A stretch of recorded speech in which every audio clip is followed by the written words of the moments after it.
Okie dokie. Get all the technology started. Yeah. So much. Okay. So, can I go? Yeah, Okay. ready. Hi, Mr. Hoenemeyer. What was your life like growing up? Well,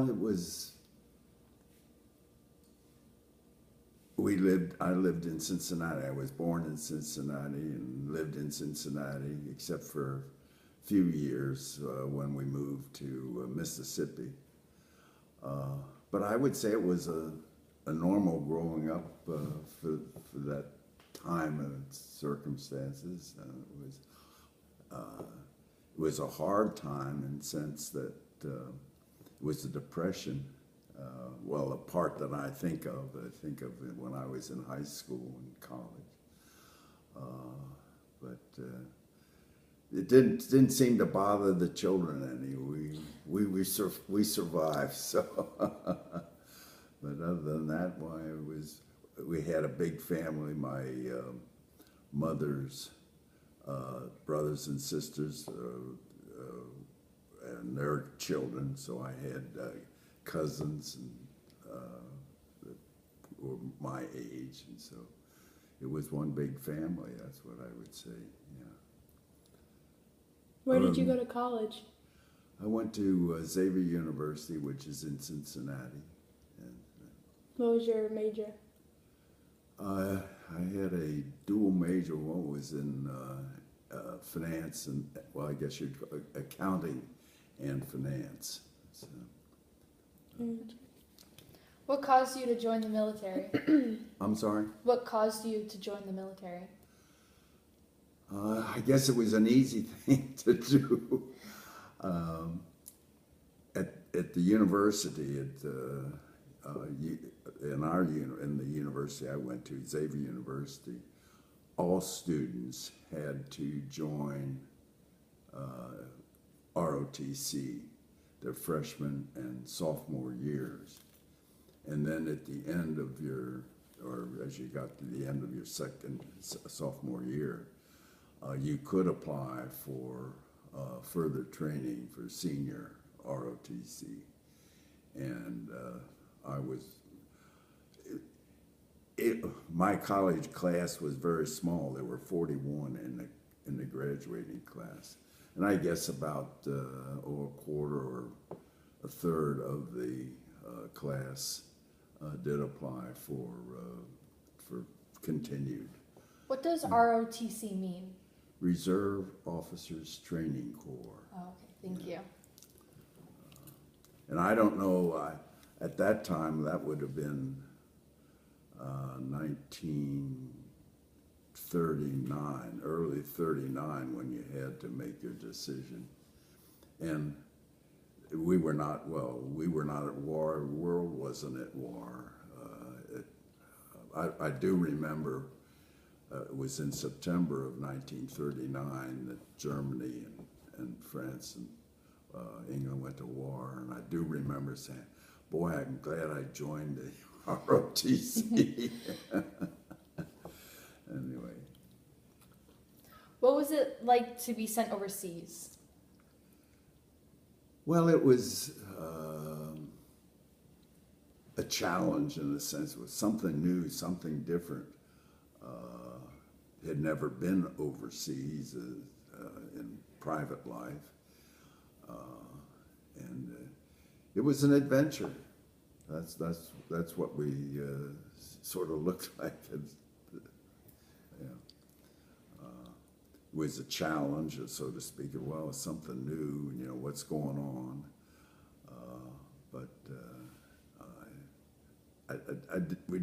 It just went. Wasn't any question about it. So, yeah. Yeah. How did it feel when you had to leave your loved ones to go overseas? Mixed.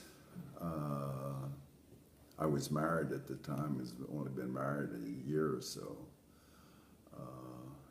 And from that standpoint, you didn't want to go.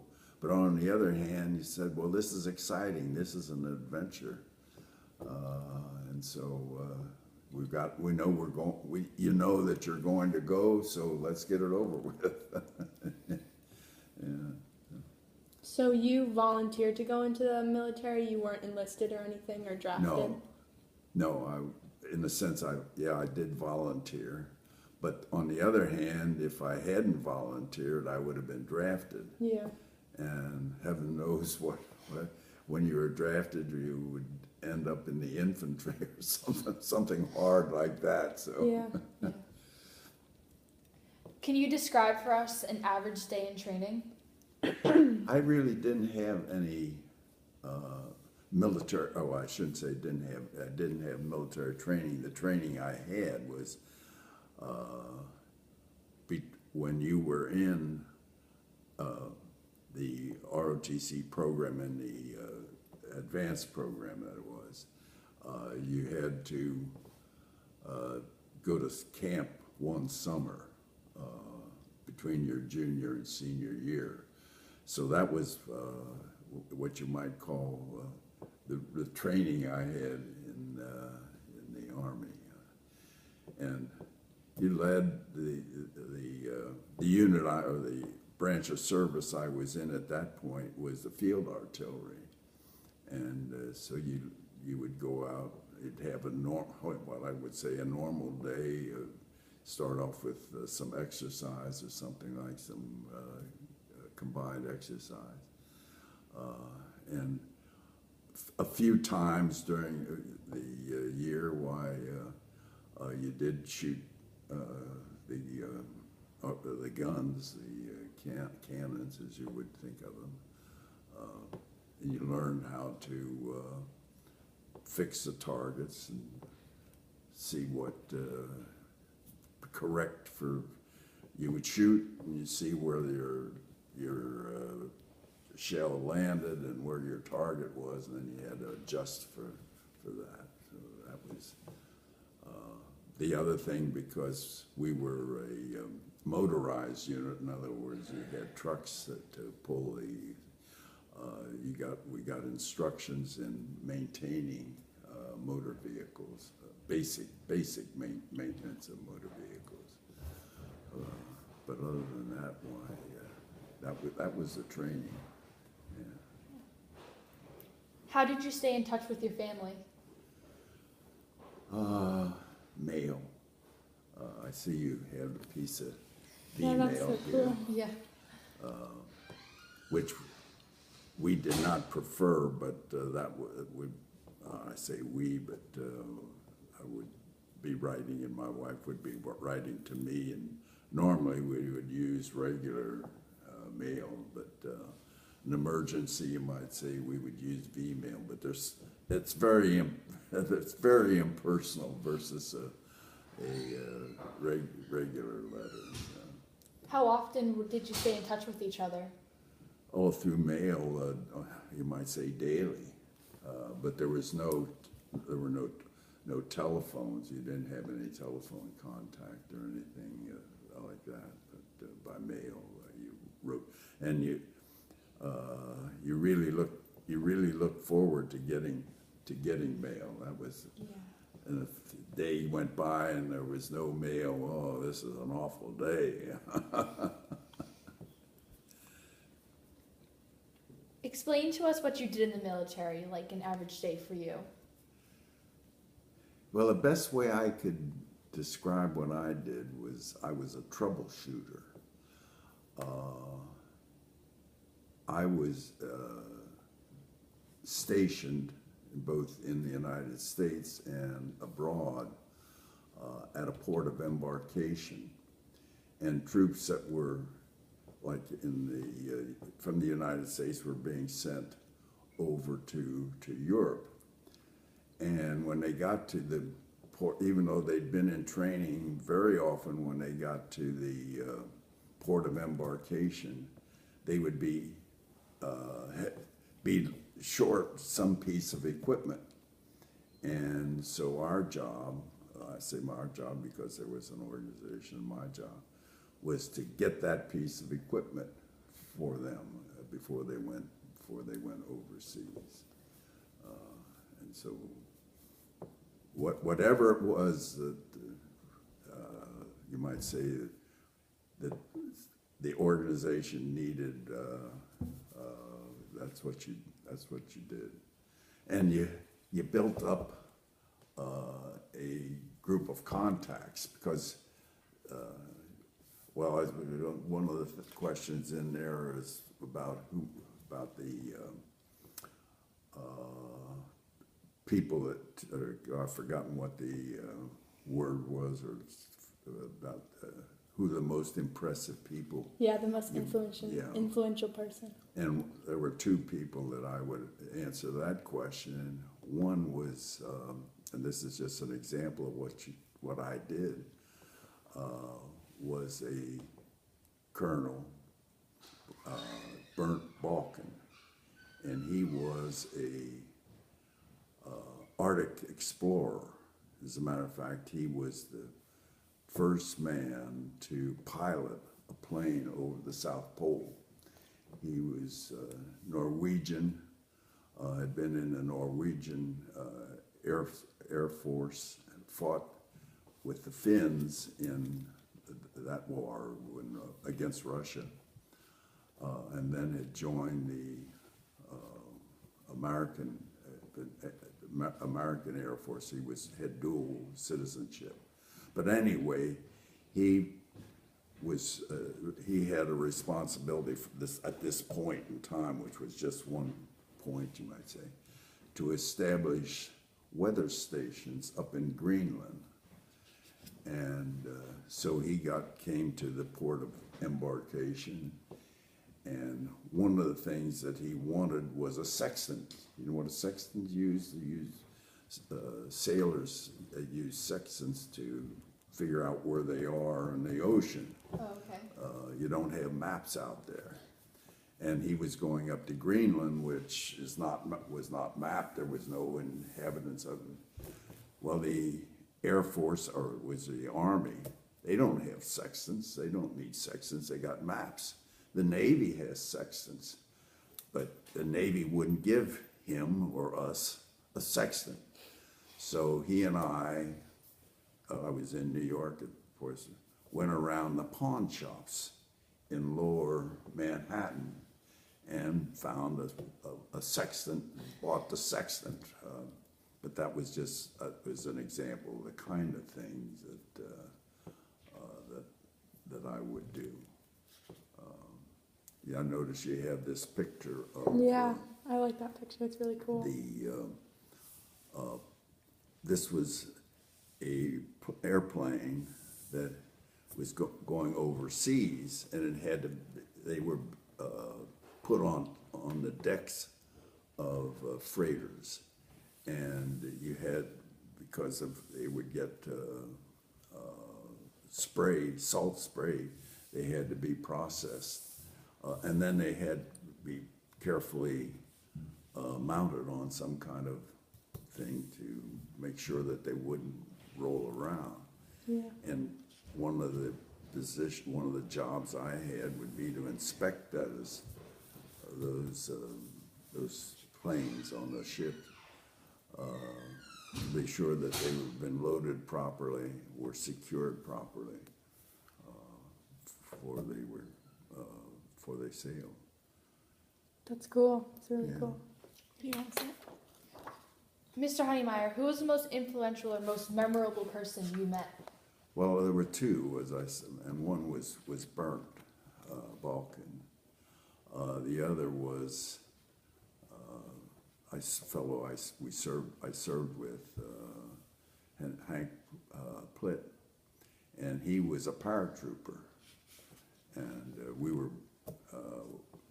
he was initially, when he went into the Army, he was in the infantry, but somehow he ended up. He was very anxious to get into service in the early war, and before he was called up in the infantry, he was assigned to, or he volunteered for this office I was in, but he later transferred, well, as part of the infantry, but he became a paratrooper, and he was he jumped into Normandy the day before the landing in Normandy. Really? Yeah. That's awesome.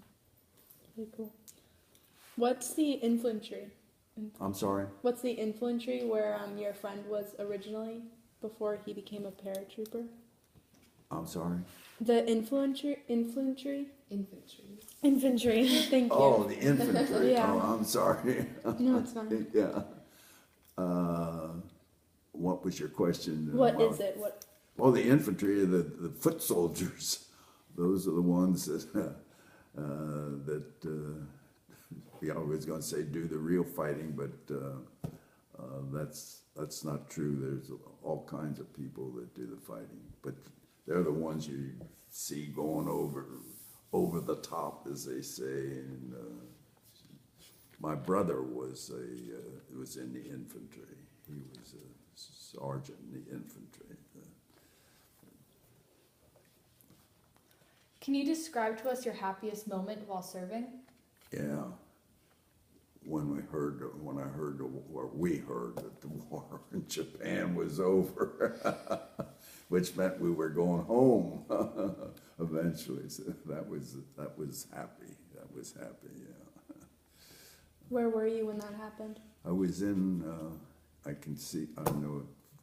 It was in Marseille, France, at the Red Cross. It was late afternoon, at the Red Cross canteen, and somebody came running out and said, "Oh, Japan has surrendered." Of course, there had been news that Japan, that they were working on a surrender, but then we got the news that they had surrendered. That was a happy day. How long was it from when you heard that Japan surrendered to when you finally got to go home? Well, it was, that was middle of August, and I left sometime in early November.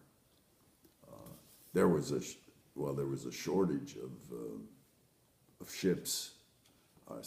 There were plenty of ships, but there was when I first went to Marseille and went to Europe, it was to do the same work in Europe that I'd been doing in the United States, but the troops, the people, what have you, were going from Europe to the Orient, to Japan. Well, not Japan, but eventually to go to Japan. And and the things that when Japan surrendered, that changed everything. I mean, in a sense, but what was your question about? I guess, as I say, everybody wanted to go home. That was a big thing, and you got points depending on how many months you'd served and how many months were overseas, and so they had a magic number, and I think the magic number was 80. If you had 80 points, you had a high number to go home. But there were thousands of troops in Europe, and they all wanted to go home. Yeah, and there was just a limited number of ships. So, can you describe to us your darkest moment? the darkest moment? I don't know how I would. I don't remember anything. I guess the darkest moments were things like you didn't get mail, or the PX was out of candy, something like that. sometimes the food wasn't, wasn't, I remember one of the first meals I had overseas was, we call it scrambled eggs, but it's powdered eggs that they reconstitute with water. And it, they hadn't done it properly, and so you got the gritty whatever that they made, and gee, if this is the kind of food I'm going to get over here, I'm going home. Were you ever given any free time, and if so, what did you do with it? Free time? Well, it wasn't legitimate free time, let me put it that way. But the big draw was, and when after the war was over, and then we were all just sitting around, you might say, waiting to go home. The big draw was to get to go to Paris, and that was. I had a racket, a way of getting there that wasn't legitimate. That way. How'd you get there? By air. There was, the problem was, because everybody wanted to go to Paris. I say, yeah, everybody wanted to go to Paris. That was a big thing. And so there was a shortage of transportation. And, but the best way, the only way, you could go by truck or something like that, but you had to wrangle a ride on a plane going up. You find somebody who was going up to a plane that was going up to Paris, and that's how you got there. When you were in France, how far were you stationed from Paris? Oh, I guess it must be 200-300 miles. Yeah. Then I was up in Germany for a while, although that was before the armistice. So, and I don't know how well that was we got up there, drove by truck, and that was a 2-day trip from Reims, the headquarters of the army was in Reims, France, and I don't know, but anyway, that was the longest truck ride I had. Most of the times I would be able to hitchhike a ride on a plane going to where I was looking for. That's cool. Was there ever a time you thought you weren't going to make it home? And if so, what was that like? No, I always knew I was going to get home. I always knew that. It was, I probably was very optimistic because there were a lot that didn't get home, although I was never I was going to say never in a shooting war, but the closest we had that I came to shooting was when it was up in Germany. Even though the armistice had been signed, there were a lot of Germans who were still fighting, and you had to be aware, be careful. So that, I never really felt I wasn't going to get home, never. What happened in Germany when you came close to the shooting war? What was like the scenario? What? Well, the headquarters, I was attached at this point to the 9th Air Force headquarters, which had its headquarters in Bad Kissingen, Germany, which is, I've tried to find it on them.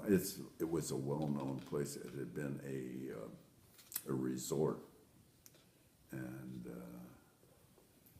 you had to carry a weapon wherever you went up in Germany.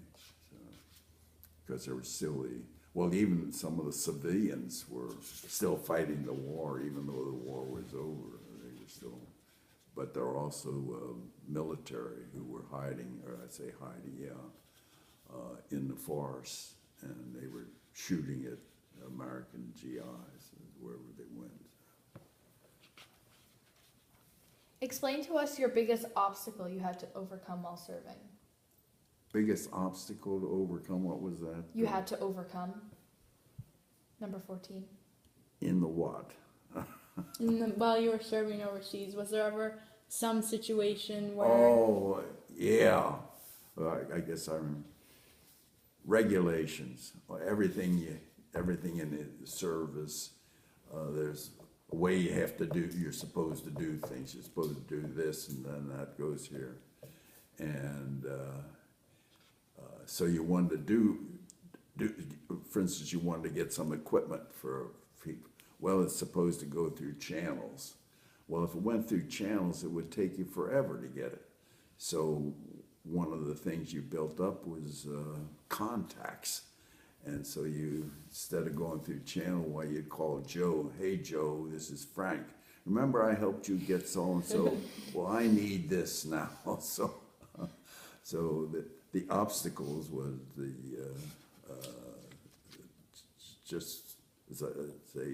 regulations. Some things you could never get it done in.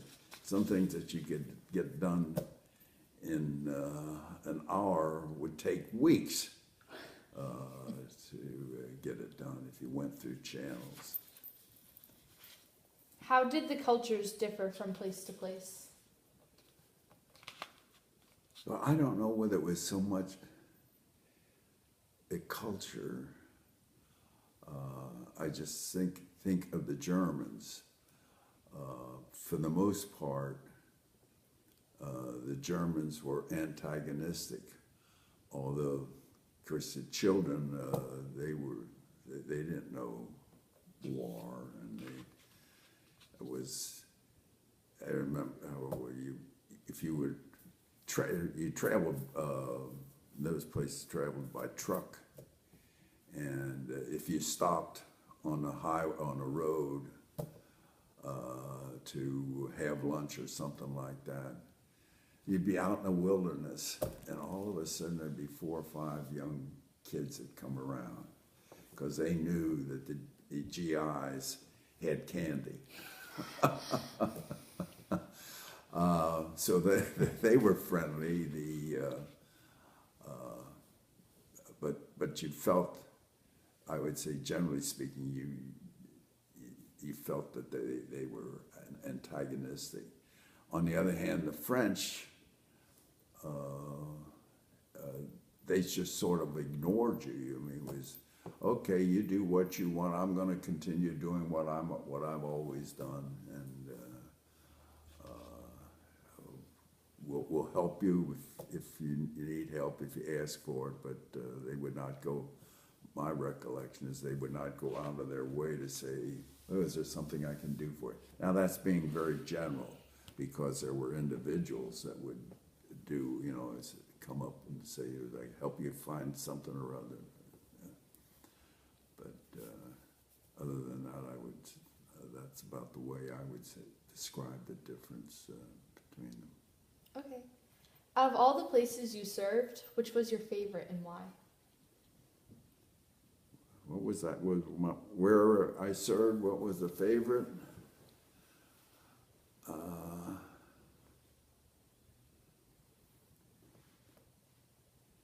Well, I guess in a way I'd have to say Marseille, although that was a tough town. That was a rough town. I guess Reims, France, I would say was my favorite. I was never stationed in Paris. I got up to Paris a number of times, but I was never stationed there. I would say Reims would have been my favorite place to be. People were nice. Were nice there. There was a big difference between my recollection between the people in Reims and the people in Paris.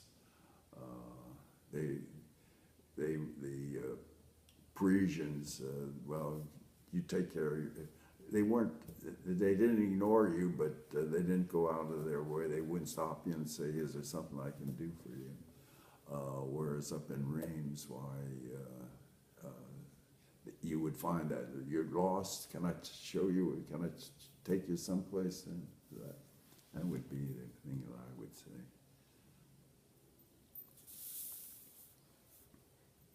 Since the war, have you ever been back to any of those places? Oh yeah. Well, I've been to been to the countries. I've been to France and the other one I should have mentioned was England when I was stationed in England, and there they were very